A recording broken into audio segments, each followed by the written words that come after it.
Okay, today we're going to play with and talk about the Apollo Space Patrol. This was made in 1970 by TPS in Japan. It's mostly plastic. The internal gearbox for the bump and go drive and the spinning light effects and all that, it's all metal. And well, let's take a look at the box first. You might enjoy that, especially when you get down to the functions, like the spinning neon light effects it claims. It's pretty cool. See, they're counting this separate little ship as being the top of the main ship. I think it's pretty much the same info, different sides. But this was sent to me to be repaired. It had a note on it. It just said, "Motor came loose, easy fix." This is always a red flag. There was nothing easy about the fix, and you know, if there's something on there, why would they pay all the big money to ship it to me, to have me repair it and to ship it back if it was an easy fix? So the reason it's not an easy fix is when you first look at it, you go, oh, you got little tabs that you can just press in and you can pop the top off. Well, you could just press the tabs and pop the top off if the factory hadn't glued the top on. So it is glued on in several places. So you first try to go around the lower edge of that with a large X-Acto knife blade. We used to call them pixie blades. And anywhere you'd run into a notch, all of a sudden that, you know, your blade would be dragging around this far and this far, and then all of a sudden it'd bump out and you go, okay, there's something there. So you'd sit and dig at that for half an hour or so until you get through it. Anywhere there's an actual glue seam in these old styrene toys, that glue seam is stronger than the plastic, because the plastic is actually chemically melted together. It has now become twice as thick, because you have this piece and you have that piece, and they've chemically become one. Everything will break around that glue place before that glue place will crack loose when you have a chemical bond. So that brought me around to the back. I started feeling and experimenting, and I noticed I could literally see the glue seam. So I knew, at least for that far, this entire thing all the way up was glued solid. There was no way that was coming loose. There's only one tool that I know of that could possibly get that loose without doing cosmetic damage to the outside, and it's called an ultrasonic knife. And basically it's an X-Acto blade tip, you know, the pixie blade, the pointy one, but the blade is being driven by an ultrasonic transducer, and you're able to go in and, so they say, cut plastic and stuff as if you were cutting through butter. And the only reason I don't have one is the good ones are a lot of money, $600 and up. And if it's something you only use once or twice every 2 years, it's kind of hard to justify getting that tool.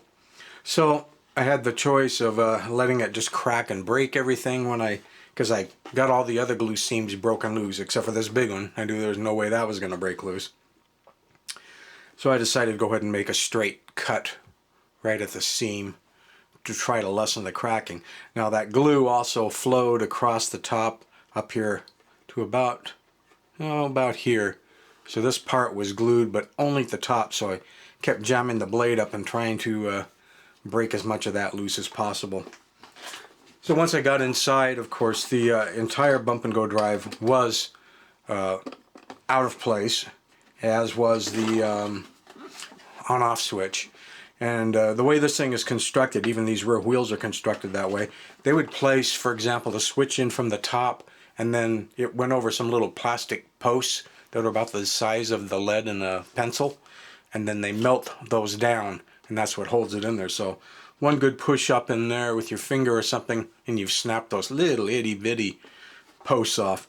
In the case of the motor, it wedges into some plastic here and here, but over here on this side they had one plastic post, and of course that was history. So ended up drilling that through and putting in the 256 screw and nut so that it's actually bolted in place. Like I said, all of the mechanics, even all of the gears, were still metal, which was surprising and good. So on the inside, besides the bump and go drive, there's your standard little screecher wiper, a little metal finger that rubs against the pinion gear of the motor just to emit a screeching sound. And then above that, there are two lights that spin around, and rather ingeniously, the bottom one spins in one direction and the top one spins in the other direction, so they spin in opposite directions, which is a rather complicated electrical thing to do, not to mention mechanical thing to do. Then the top one drives the ship up here. So functionally wise, it's going to look like, if I can get the ground off quick, it'll look like this. You see the bump and go drive is going. Let's turn the light off in here. There's a lot of sunlight coming in, but maybe it'll be worth it. I just opened the battery door by accident. There we go. Okay, I'm moving the camera. Let's try to get it aimed down at the floor more or less.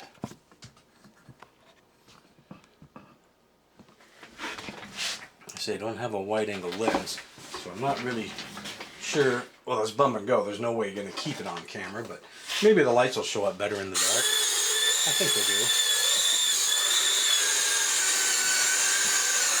I'll try to make it bump off and maybe get back in the picture.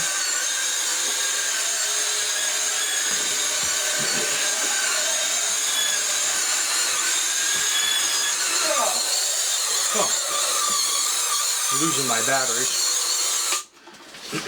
Batteries have a battery door that simply pushes back, and then they of course want to pile out. The other thing I had to fix was the battery connectors too. They were both so collapsed and bent in that the batteries wouldn't make a connection. But the big thing was just to get into it. So their little simple fix thing of course would have been true if it really was held together by these tabs. Those are just assembly tabs for the factory. It was actually held together with glue that the factory put in there. And that's why the easy fix wasn't ever done by anybody else and was left for me. So there you have it. It's your Apollo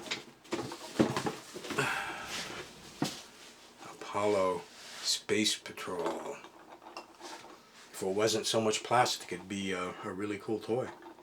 It made it all out of tin. But this was 1970. I think we're very lucky that it even has a metal gearbox assembly in it for 1970.